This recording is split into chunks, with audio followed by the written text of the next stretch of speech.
κάνω τώρα δώρο δεν είναι πολύ σπουδαίο ούτε και σημαντικό. Κι αν γελάσεις δεν πειράζει, σου το συγχωρώ. Έγινα ένα με τη σκόνη και η σκόνη ένα με μένα. Είναι οι στίχοι μου, παιδιά μου, που πεθαίνουν ένα-ένα και μ' αφήσανε μονάχο να ψάχνω στα χαμένα.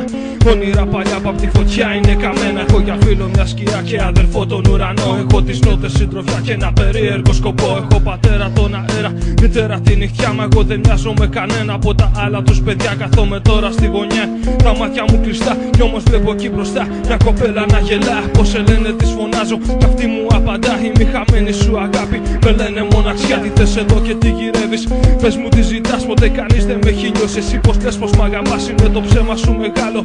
Πάψε να μιλάς από εκεί που έχεις έρθει. Καλύτερα να πας μ' αυτή μαγκάλια σε σφιχτά. Και μου δώσε ένα φιλί και μ' αποκρίθηκε με δάκρυα και τρεμάμενη φωνή. Μη με αρνιέσαι, πιάσε με να μείνω τώρα εδώ. Ό,τι κι αν πεις και ό,τι κι αν κάνεις, εγώ θα σ' αγαπώ.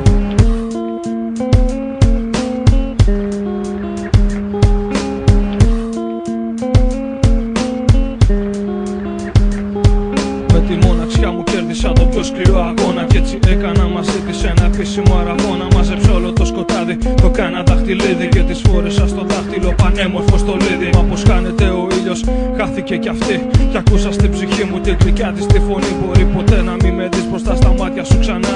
Μα θα με πάντα δίπλα σου όπως ήμουν και παλιά. Πάλι μονάχος στη γωνιά και μια αόρατη αγκαλιά. Να μου χαϊδεύει τα μαλλιά και να μου λέει λόγια γλυκά. Έτσι περάσαν οι στιγμές, περάσαν τα λεπτά. Περάσαν οι αιώνες και έφτασαν τα χειρατιά. Το κουρασμένο μου κορμί το έγιρα στο χρόνο. Ματώσαν οι πληγές μου, μα δεν ένιωθα τον πόνο. Βλέπεις ό,τι και να πάθω, βρήκα τη γιατριά. Είναι η αγάπη που απλόχερα μου δώσει μοναξιά. Είναι τα μαύρα της μαλλιά, παράξενη ματιά που όταν πέφτεις πάνω της σου μαραζώνει την καρδιά. Είναι το γέλιο της αυτό, μπορεί ηρωνικό, μα άλλες φορές φαντάζει να είναι τόσο τρυφερό.